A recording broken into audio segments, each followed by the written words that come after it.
Word news বাংলায় আপনাদের স্বাগত জানাচ্ছি। এই মুহূর্তে যে খবরটি নিয়ে আপনাদের সামনে আমরা এসেছি সেটি হলো দিলীপ ঘোষ। বিজেপি নেতা দিলীপ ঘোষকে আপনারা সবাই চেনেন। সেই দিলীপ ঘোষ খড়গপুরের 6 নম্বর ওয়ার্ডে একটি ছোট রাস্তা উদ্বোধন করতে গিয়েছিলেন। সেখানে তিনি ওখানকার কিছু মানুষদের উদ্দেশ্যে, কিছু মহিলাদের উদ্দেশ্যে তিনি কটু কথা বলেছেন, এরকমই খবর। এই দিলীপ ঘোষ এমনই একজন নেতা যে রাজনীতি করেন দীর্ঘদিন ধরে, কিন্তু তার যতটা তিনি রাজনীতি করেন তার চেয়ে বেশি কটু কথা বলে তিনি সবার কাছে পরিচিত হয়ে গেছেন। এর আগে তিনি একজন ভদ্র মহিলা অর্থাৎ মহিলা মুখ্যমন্ত্রীর উদ্দেশ্যে কী বলেছিলেন, বারমুডা প্যান্ট পরার পরামর্শ দিয়েছিলেন। এছাড়া আরও অনেক কথা আছে যেগুলো আমি এখানে উল্লেখ করতে চাই না, কিন্তু কটু কথা বলা দিলীপ ঘোষ যেন সমার্থক হয়ে গেছে। এরকম রাজনৈতিক নেতারা যদি এরকম মুখে লাগাম না দেন তবে কিন্তু সমাজে বা যারা ভবিষ্যৎ প্রজন্ম তাদের কাছে তারা কী নিদর্শন রেখে যাচ্ছেন।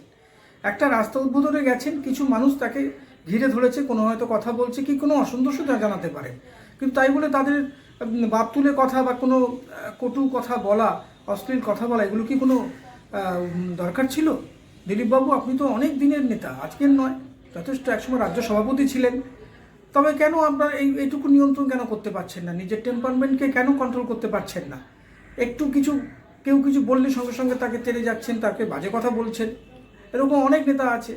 আপনাদের আরেকজন নেতা আছে শুভেন্দু অধিকারী, তিনিও মাঝে মাঝে বাজে কথা বলে ফেলেন। এই বাজে কথা বলাগুলো আপনারা কি কোনো প্রতিযোগিতা করছেন? এটা কিন্তু ঠিক নয়। সাধারণ মানুষ কিন্তু সব দেখছে, তারা কিন্তু ভালোভাবে নিচ্ছে না এগুলো। আপনারা মানুষের কথা বলুন, হ্যাঁ, কোনো পয়েন্টে কথা বলুন, কোনো অভিযোগ থাকলে বলুন, কিন্তু এরকম কটু কথা বলা, এরকম অশ্রাব্য কথা বলা, সেগুলো কিন্তু কোনো রাজনৈতিক নেতার পক্ষে সমীচীন নয়।